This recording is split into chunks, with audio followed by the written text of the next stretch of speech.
Shalom Obracha, mes chers amis. Nous sommes à quelques jours de Shavuot où la place de nos enfants est très importante. Du fait que si on a eu le mérite de recevoir la Torah, c'est grâce à cette garantie. Akadosh Baruch Hu nous a demandé une garantie. On a tout proposé. On a proposé en tant que garantie Avram, Yitzhak, Yaakov. On s'est proposé nous-mêmes en tant que garant. Akadosh Baruch Hu n'a accepté que la garantie des enfants. Baneinu, Arevim, Ba'adeinu. Nos enfants sont nos garants et Akadosh Baruch Hu a accepté. Dans le sens simple, on se pose tous la question, en quoi c'est une meilleure garantie que nous? Nos enfants, ils vont avoir une éducation, ensuite ils vont grandir et en fin de compte, ils vont finir d'être tout à fait comme nous. Et si Dieu n'accepte pas notre garantie, pourquoi il accepterait leur garantie? Ils finiront par être grands. Et les tentations du monde sont pareilles pour tout le monde. Et si quelqu'un d'âgé est capable de trébucher, aussi des enfants, même en adolescence, et aussi lorsqu'ils sont grands, vont pouvoir trébucher.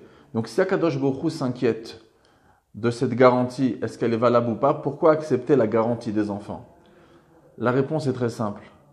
C'est que lorsqu'une personne est garante du fait qu'elle a décidé de recevoir la Torah dans son âge avancé, eh bien, ce n'est pas évident que cette Torah et ces mitzvot vont rentrer dans notre moelle épinière, vont faire partie de nous-mêmes, vont faire partie de nos instincts, de nos habitudes et de nos réflexes. Par contre, lorsqu'on rentre la Torah chez un enfant, et l'enfant grandit dans le bon chemin, dans le droit chemin de notre Torah et de nos mitzvot, automatiquement, ça fait partie de ses habitudes, ça fait partie de ses réflexes. Et grâce à ça, c'est vrai que même un enfant, lorsqu'il va grandir, ou même dans son adolescence, il pourrait, chas v'shalom, être attiré par le monde. Mais du fait que ça fait partie de sa moelle épinière, la Torah et les mitzvot, il y a beaucoup plus de chances que l'enfant se ressaisisse à un certain moment de sa vie. C'est pour ça, en s'adressant à nous, à vous tous, en tant que parents, l'importance de nos enfants, pas que pour Shavuot, mais pour toute la vie. Il y a 2 semaines, malheureusement, en Israël, je pense que tout le monde vit avec les nouvelles en Israël également, dans la diaspora, partout dans le monde, et c'est évident que tout le monde a entendu cette catastrophe qui s'était passée avec des enfants qui sont partis, des jeunes, des adolescents, partis se promener lorsqu'il y avait une pluie assez difficile dans le sud d'Israël et ont péri 10 de nos enfants. Et tout de suite, ça nous a énormément touchés, énormément blessés. Et beaucoup de parents sont venus vers moi et m'ont dit « Rav, faites-nous peut-être un cours sur l'importance de protéger nos enfants. » Et beaucoup m'ont demandé est-ce qu'il y a réellement des sources dans le Shulchan Aruch, dans nos lois, de la protection matérielle de nos enfants? Alors, j'ai répondu très simplement, et j'ai fait de ça aussi une dracha, un Shabbat, que dans le Shulchan Aruch, si on cherche un peu partout, on ne va pas trouver une halakha qui nous dit « Faites attention de protéger vos enfants de danger ». Il y a un endroit, certes, dans le Shulchan Aruch, l'Admor HaZaken l'amène dans Shmirat Haguf VaNefesh, que de faire très attention à nos paroles, comme le Talmud nous dit dans Masechet Ktuvot, Al Tiftar Pe la Satan, dans la page 8, il y a aussi dans Moed Katan, page 18, et également dans la Suga de Sanhedrin, page 102, Brit Kruta la Sfataim, comment nos paroles doivent être toujours préserver et faire attention à chaque mot qu'on dit. Et par exemple, le Shulchan Aruch nous dit, il ne faudra pas dire à un enfant, si tu ne viens pas dans la voiture tout de suite, si tu restes dehors, dans la rue par exemple, il y a le loup qui va venir te manger, des expressions qu'on utilisait souvent en France et partout dans le monde. Et il faut faire attention à ça parce que c'est une parole, et chaque parole, en vérité, ne part pas en vain, elle peut être récupérée, et il peut y avoir des forces du mal, comme le Shalo HaKadosh parle dans le Shara Otiot, que cette parole, qu'un loup peut venir nous manger, le Admor HaZaken dit, c'est possible qu'il y aura, chas v'shalom, ou un loup matériel ou spirituel qui pourra faire du dommage à un enfant. Donc c'est un des endroits où on nous dit de faire attention, de ne pas dire ça à nos enfants. Mais pourquoi il n'y a pas vraiment beaucoup d'halachot, à part les halachot de danger qui sont à la fin du Shulchan Aruch, Rochen Mishpat, mais pas spécialement basés sur nos enfants? Parce que c'est d'une nature complètement humaine. Un homme, s'il fait attention à pas se mettre en danger, à pas mettre en danger sa société, ça, dans la société, c'est marqué partout dans le Shulchan Aruch, c'est évident qu'un père, qu'un parent, qu'une mère, un père, des grands-parents feront très attention que nos enfants n'ont pas chas v'shalom de danger. Si un enfant il sort faire du vélo, on voit qu'il prend son casque, etc. On va toujours faire attention à nos enfants et c'est quelque chose de tout à fait normal qui n'a même pas besoin de préciser. Mais c'est évident, comme la paracha de Bechukotai nous dit, Bechukotai telechu v'natati gishmechem beitam, la Torah elle peut nous amener des brachot matériels. C'est évident que de protéger nos enfants matériels, ça c'est une évidence, mais protéger nos enfants spirituellement, c'est évident que ça va entraîner une protection aussi et également matérielle. C'est pour ça que je vais parler quelques mots sur le chinour, comme j'ai dit en face de Shavuot bientôt, et après cet événement, combien il est important de protéger spirituellement nos enfants. Alors, il y a dans notre Torah une grande question qui se pose dans le Talmud, Masechet Nazir, page 29, et différents endroits encore. Est-ce que on se doit d'éduquer nos enfants? Ou bien, peut-être non. Peut-être qu'un enfant à l'âge de 13 ans, ou une fille à l'âge de 12 ans, à sa bat mitzvah ou bar mitzvah, eh bien, à ce moment-là, la Torah donne un ordre à la personne de faire les mitzvot, et petit à petit, c'est sûr qu'on ne peut pas pouvoir savoir tout dès qu'on a l'âge de 13 ans, eh ben, on apprend, comme quelqu'un qui fait tchouva à un âge avancé, eh ben, petit à petit, il y aura des erreurs à cause de son manque de connaissances, mais il va apprendre et apprendre jusqu'à qu'il va réussir à faire toutes les ordres et les demandes de Dieu à travers le Shulchan Aruch. Ou bien qu'il faut à tout prix éduquer nos enfants dans le chemin des mitzvot depuis leur plus jeune âge, depuis que l'enfant peut comprendre. Alors, cette question elle a été posée et la réponse elle est que d'après la Torah écrite, la Torah chez Birtav comme on appelle, il n'y a pas d'obligation d'éduquer un enfant dans le chemin de Torah mitzvot. À l'âge de 13 ans, il sera capable d'apprendre et de petit à petit faire les mitzvot comme il se doit. Par contre, au niveau théorique, oui, la Torah nous demande d'enseigner à nos enfants. Il y a Veshinantam Levanecha, il y a un qui est marqué pour les élèves, il y en a qui est marqué pour vraiment nos enfants. Donc c'est évident qu'on doit enseigner un enfant, comme c'est marqué lorsqu'un enfant il commence à parler, on lui apprend Torah, Tziva, Lanu, Moshe, etc. Donc la théorie de la Torah, c'est évident qu'il y a une mitzvah de la Torah d'enseigner à nos enfants au plus jeune âge la Torah. Par contre, les habituer à faire des mitzvot, habituer un enfant à faire Birkat Hamazon, habituer un enfant à faire ses brachot, habituer un enfant à faire tout ce qu'il se doit et le protéger de tout ce qu'il ne se doit pas, d'après Torah mitzvot, ça ce n'est pas un ordre dans notre Torah. Par contre, nos sages, c'est évident, on peut voir ça dans Brachot page 20, page 48, dans beaucoup d'endroits, il y a la mitzvah de chinour. L'éducation, c'est une mitzvah rabbinique. Bien sûr, il ne faut pas oublier ce que la Torah nous dit, que tout ce que nos chachamim, tout ce que nos sages vont dire, on a une mitzvah tassée de les écouter et un interdit de la Torah de ne pas les écouter. Donc il ne faut pas, comme la Mishnah elle dit dans Masechet Tzadim, Arevim alay divrei sofrim, Chamurim alay divrei sofrim, comme c'est marqué aussi dans Masechet Psachim. C'est très important les paroles de nos sages. Mais c'est les chachamim seulement, c'est les sages qui ont décrété que les parents enseignent à leurs enfants et habituent les enfants à faire des mitzvot. Mais d'après la Torah écrite, il n'y avait pas cet ordre-là, à part l'étude de la Torah, donc la partie théorie de la Torah, jusqu'à l'âge bien sûr de Bat Mitzvah, Bar Mitzvah, où là, chaque personne se doit d'accomplir les mitzvot. Cependant, on peut trouver 3 exceptions où la Torah elle-même s'inquiète de nos enfants par rapport à l'éducation de la Torah, l'éducation des mitzvot.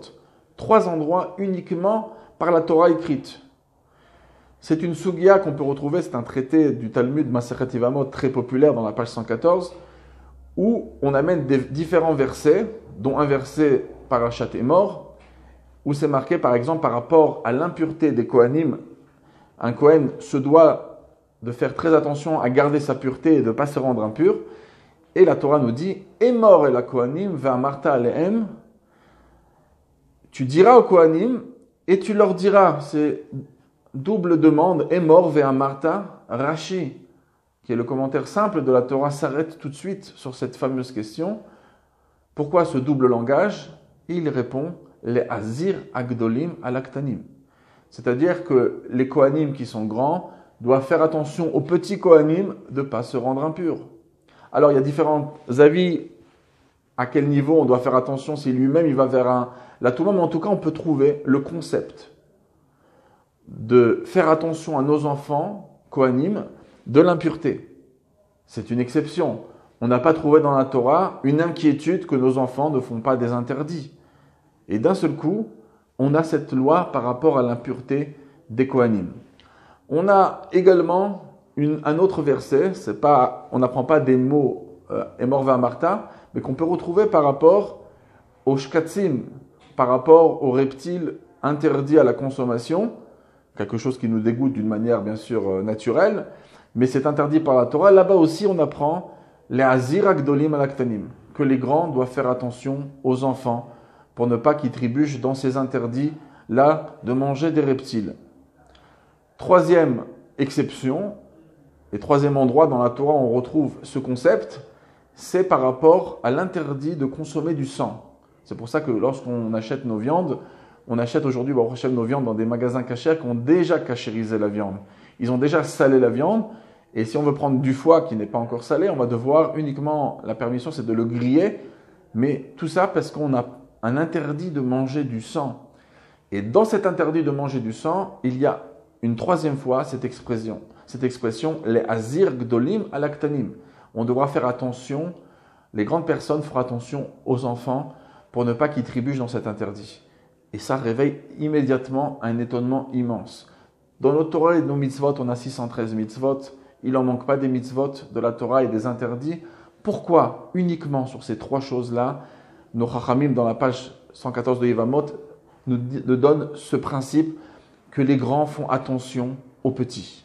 L'impureté des Kohanim, c'est tout ce qui parle d'impureté, c'est des choses qui nous dépassent. Comme le Midrash parle longuement sur ça, sur un verset de Job, Mi-Omar Taor Mitame, qui c'est qui décide que ça c'est pur et ça c'est impur. Et donc l'impureté et la pureté, ce sont des choses, ce sont des concepts qui dépassent l'entendement. On n'arrive pas tellement à comprendre pourquoi ça rend impur, ça rend pas impur, etc. Qu'est-ce que ça veut dire l'impureté? C'est pas quelque chose qui peut se voir, qui peut se sentir, etc. Donc, pourquoi l'impureté, on n'a pas de réponse. Et donc, une des explications pourquoi la Torah est venue nous parler de l'éducation justement sur cet interdit-là, c'est pour nous dire que des fois, lorsqu'on veut éduquer un enfant, on pourrait se dire, l'enfant déjà, il n'est pas encore quelqu'un de très grand, très très mûr, pour pouvoir accepter n'importe quelle idée. Peut-être qu'il faut leur enseigner des choses logiques de notre Torah et Mitzvot. Il n'en manque pas des choses logiques de la Torah et Mitzvot, mais peut-être des choses qui sont complètement abstraites, des choses qui sont complètement illogiques, qui n'ont pas d'explication. Peut-être qu'il n'y a pas de besoin d'enseigner ça à nos enfants. Vient la Torah donner un exemple avec l'impureté des Kohanim. Elle vient nous dire, la zirak dolim alaktanim, par rapport à l'impureté des Kohanim. Pourquoi? Parce que ça vient nous donner un enseignement pour toute la Torah et les mitzvot. Qu'on va enseigner à un enfant, sachez qu'un enfant, il est capable d'accepter et d'être habitué à faire des choses qu'il ne comprend pas. Et donc, c'est un message fort pour chaque parent qui ne doit pas commencer à dire ça, il va accepter, ça, il ne va pas accepter. Il ne faut pas rentrer dans ses calculs. L'enfant est capable d'accepter des concepts qu'il ne maîtrise pas, qu'il ne voit pas. Il a cette capacité d'avoir ce kabbalatol, ce joug, cette annulation pour Torah et mitzvot. Ça, c'est pourquoi la Torah a choisi la Touma des Kohanim comme exemple. Deuxième chose, le sang. Alors, c'est vrai qu'aujourd'hui, ça va paraître bizarre ce que je vais dire, parce que qui c'est qui aime le sang? On est assez dégoûté, même d'une manière naturelle, par le sang. Mais à l'époque, le Ham Israël avait été énormément influencé par l'Égypte. Il faut savoir que le Ham Israël a gardé sa foi en Égypte. Et certaines choses qu'il a gardées, mais beaucoup de choses, il s'est dégradé. On est descendu dans 49 degrés d'impureté. en Égypte. C'était Ervat Haaretz. Et donc, une des choses que l'Égypte nous a influencé en mal, c'est qu'ils nous ont donné le goût au sang. Et donc, les enfants d'Israël, comme ça, il y a aussi un Rashi dans Parashat Re'eh qui nous dit les enfants d'Israël aimaient le sang comme les Égyptiens. Et c'est pour ça que lorsqu'on a une nature où on est très très attiré vers quelque chose, un enfant, s'il aime une chose, et des fois on va vouloir l'éduquer pour aller contre sa nature, alors on pourrait se dire qu'on n'a pas de chance. Vient la Torah nous dire que même dans les choses qui font partie de nos habitudes et des choses qu'on aime énormément, on est capable de mettre des barrières à des enfants sur des choses où ils ont des habitudes, où ils ont même de l'amour pour une chose. L'enfant est capable de recevoir même des choses difficiles. Ça, c'est un deuxième enseignement. Et le troisième enseignement, il y a une Gemara connue dans Masechet Torayot, comme j'ai dit tout à l'heure, que les reptiles sont quelque chose de répugnant. À la base, on n'a pas besoin tellement d'interdits pour nous dire de ne pas toucher à des reptiles. Bon, il y a certains pays, certains personnages qui se sont habitués à manger ces choses-là, mais c'est évident que la nature humaine nous dégoûte de ces choses-là. Et la Gemara dans Orayot le dit dans la page 11. Alors, si un enfant, il arrive à se dégrader tellement qu'il est attiré vers des choses qui ne sont pas humaines, comme des choses comme des reptiles, eh ben, on pourrait dire que c'est cause perdue d'essayer de l'éduquer. Si un enfant, il est tellement grossier, il est tellement dégradé, qu'il s'est mis vraiment à aimer des choses que personne n'est censé aimer, à faire des choses que même dans les normes normales, même d'un non-juif, il ne fait pas en général, ça appartient plutôt à des actions de voyous, etc. Et bien malgré ça, la Torah vient nous apprendre que même dans les choses dégoûtantes, ou si l'enfant il est attiré vers ces choses-là, on a toujours la force de les éduquer. Donc, on peut voir pourquoi la Torah elle a choisi 3 exemples particuliers, pas pour dire simplement cela, mais c'était plutôt un symbole pour nous dire que même des choses que des enfants ne comprennent pas, on est capable de leur enseigner et de les éduquer. Même que des choses que des enfants sont très attirés et qu'ils aiment énormément, on est capable de leur mettre des barrières. Et troisième chose, même des choses que des enfants font et a priori qui pourraient montrer leur dégradation de leur personnage, eh ben, on n'a pas cause perdue, on peut toujours rattraper et on peut toujours sauver. Ça, c'est une facette une des réponses. Il y a aussi une autre réponse qu'on peut retrouver dans certains commentaires très intéressantes pour l'éducation de nos enfants. C'est qu'en vérité, on va prendre le premier exemple, l'exemple de la Touma des Kohanim, de l'impureté du Kohen. Pourquoi la Torah l'a trouvé important là-bas de préciser « Faites attention à vos enfants ». Le Kohen est un symbole de la sainteté, un symbole de la Kedusha, de la Tahara. Et donc, c'est un symbole, c'est pour ça qu'il faut tellement faire attention pour son impureté. Il faut montrer, attention, Vayavdel Aaron l'agdisho kodesh kodashim, comme c'est marqué dans Divrei Yamim, c'est comme le Kohen Gadol, il faut qu'il soit complètement séparé, protégé. L'Akdusha, c'est quelque chose qu'on a en estime et qu'on voit au plus haut niveau. Et bien sûr, on s'écarte et on fait tout ce qu'il faut pour ne pas, chas v'shalom, rendre impure cette Kedusha. Alors là, il y a un message hyper important et là, on va pouvoir comprendre aussi pourquoi la Torah, uniquement à 3 reprises, dans 3 exemples, elle nous a dit de faire attention à nos enfants. Et ça va être un bagage énorme qu'on va leur donner pour toute leur vie. Et c'est un message important pour nous, pour vous, pour chaque parent. On a dit que la Torah écrite ne nous parle pas d'éduquer un enfant à mettre des tzitzit, à mettre des tefilines avant la bar mitzvah, à faire birkat Amazon, etc. C'est les sages. Mais par contre, elle nous demande de faire attention à l'impureté des Kohanim, même des enfants. Alors, ici, c'est un message important qui est transmis. Un enfant, c'est très important de lui donner les réflexes de la Kedusha. C'est ça l'interdit de l'impureté du Kohen. La Kedusha, c'est quand un Sefer Kadosh il tombe par terre, comment la maman ou le papa vont s'empresser pour ramasser ici, pour les éduquer. En plus, c'est allusionné dans le terme les Azir Agdolim Alaktanim. L'Azir, c'est faire attention, que les grands fassent attention aux petits, mais l'Azir aussi, c'est une lumière qui commence chez les grands et à travers la lumière, l'Azir, ça vient de la chaîne Zohar. La lumière qui est chez les grands va influencer la lumière chez les petits. Comment éduquer un enfant pour qu'il ait des bons bagages et pour que la Torah Mizot soit facile pour lui quand il sera grand?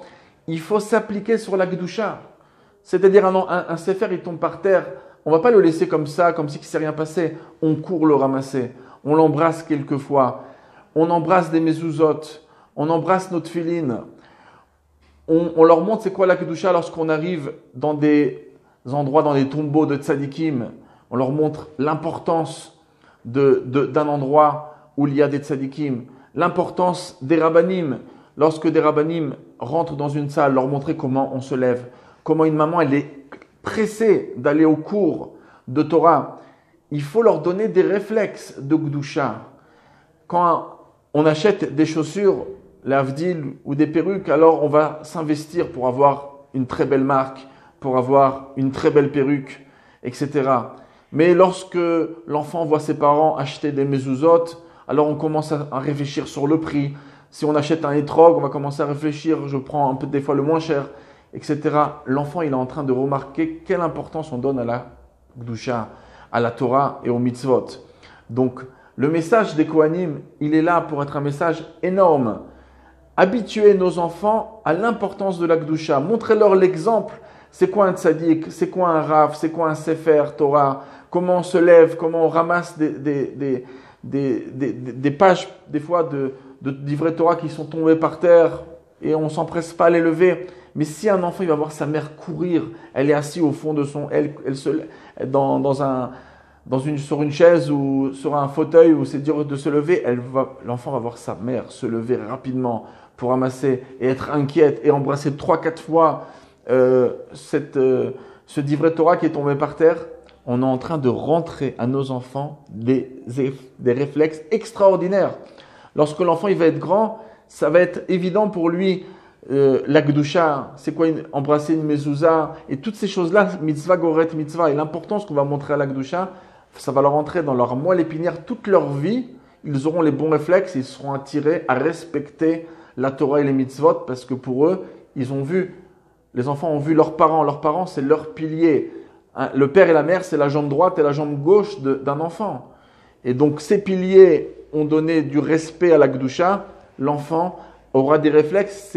Après, toutes les mitzvot qu'on va leur enseigner, ça sera beaucoup plus facile parce que l'enfant a un bon réflexe de Kedusha. Deuxième chose que la Torah trouve très important pour donner des réflexes à des enfants. Des fois, Baruch Hashem, on a des parents qui aiment Torah, qui font des mitzvot. Ce sont des bons juifs. Mais le monde matériel aussi est important pour eux. Je ne dis pas que les parents transgressent le Shulchan Aruch et prennent des choses interdites, chas v'shalom. Je parle simplement de parents qui sont très matériels. Alors, je voudrais faire une précision pour n'affoler personne, bien sûr. Dans la chassidoute, on n'est pas pour les sigoufim se priver, se faire souffrir, se lamenter sur les choses. On peut avoir une belle voiture, on peut avoir des beaux habits, on peut avoir une belle maison, on peut avoir du bon manger le Shabbat sur notre table, etc. Il n'y a pas de problème avec tout ça. Là, le grand problème, il n'est pas dans les bonnes choses qu'on peut avoir. Le problème, il est dans la vitalité qu'on va mettre dans les choses, dans l'importance qu'on va donner dans les choses. Un père que toute sa tête elle est autour de la viande qu'il a achetée pour le tchoulon, il est tout le temps en train de regarder est-ce qu'elle n'a pas brûlé, est-ce que le saumon il est trop sec ou il n'est pas trop sec, etc. Lorsque la personne elle met toute sa tête dans l'alimentation et dans les vêtements et dans le monde matériel, même s'il est autorisé, ça c'est un point négatif. On ne peut même pas s'imaginer combien on est en train d'endommager notre enfant pour toute sa vie. On est en train de lui donner un bagage négatif. Il va regarder le monde, en plus de notre génération, et le monde de la publicité, le monde d'attirer tout le monde vers la matière, vers les vacances, vers les profits, etc. Et tout le monde sait que l'amour et la chaleur qu'on peut avoir vers la matière peut nous attirer et nous amener encore plus bas et nous faire tomber dans les interdits de la Torah. C'est comme ça que ça commence. Ça commence, comme la Mishnah, la Gemara dit, dans Maseret Shabbat, je passe 105. Ayom Omer Lokar, le Yetzara, il prend du chemin. Et les ta'avot éther, les plaisirs matériels, sont la première étape pour faire tomber quelqu'un très bas. Et un enfant, il faut lui montrer que la matière, elle peut être bien, on peut avoir des beaux habits, mais on n'a pas toute notre tête derrière notre perruque, on n'a pas toute notre tête derrière notre costume, ou derrière notre montre, ou derrière notre iPhone, ou à chaque fois qu'il y a un iPad qui sort ou un iPhone qui sort, on court pour aller l'acheter, etc.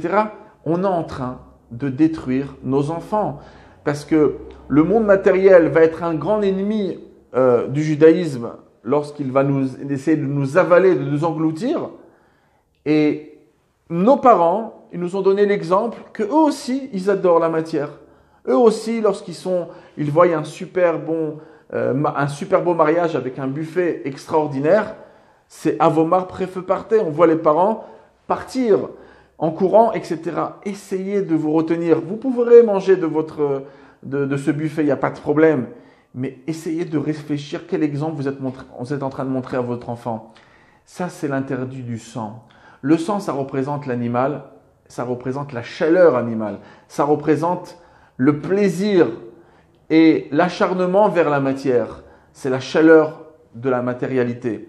Et donc, l'interdit de manger du sang et de le transmettre à nos enfants, c'est un symbole d'éducation énorme que la Torah essaye de nous faire passer ici. Elle est en train de nous dire, vous voulez la matière, il n'y a pas de problème, mais arrêtez le feu vers la matière, arrêtez l'effervescence, arrêtez la vitalité que vous y mettez.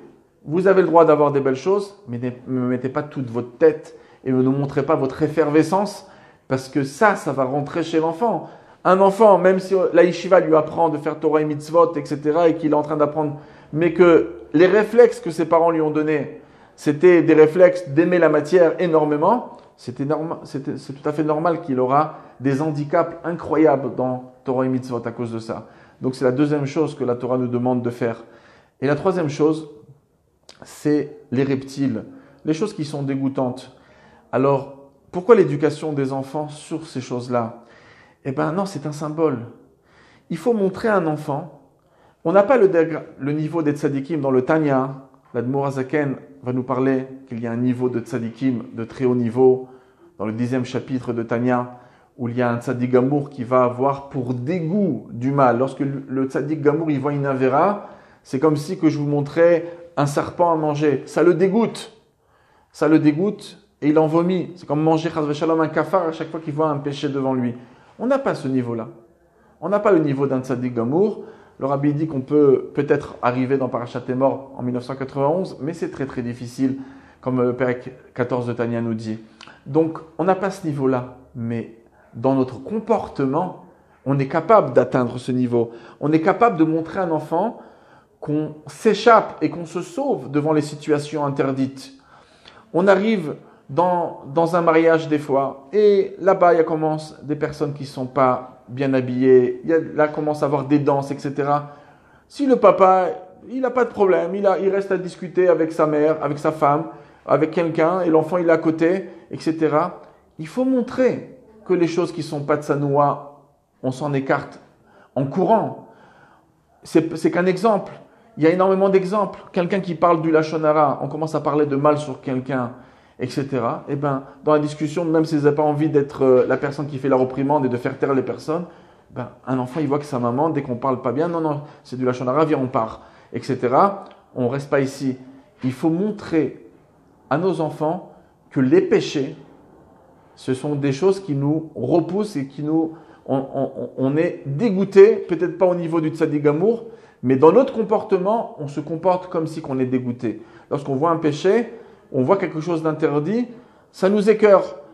Par exemple, un exemple simple, d'après la halakha, il n'y a pas d'interdit en France, ça arrive souvent, qu'on peut marcher dans une rue et il y a un magasin non juif qui est en train de faire rôtir un poulet. Le poulet, il n'est pas cachère puisqu'il n'a pas eu de shrita, ou bien des fois de la viande pas cachère, etc. Il y a des odeurs qui arrivent où on est dans un supermarché, il y a un rayon où il y a du poulet rôti, ou chas v'shalom, même de la viande pas cachère en train.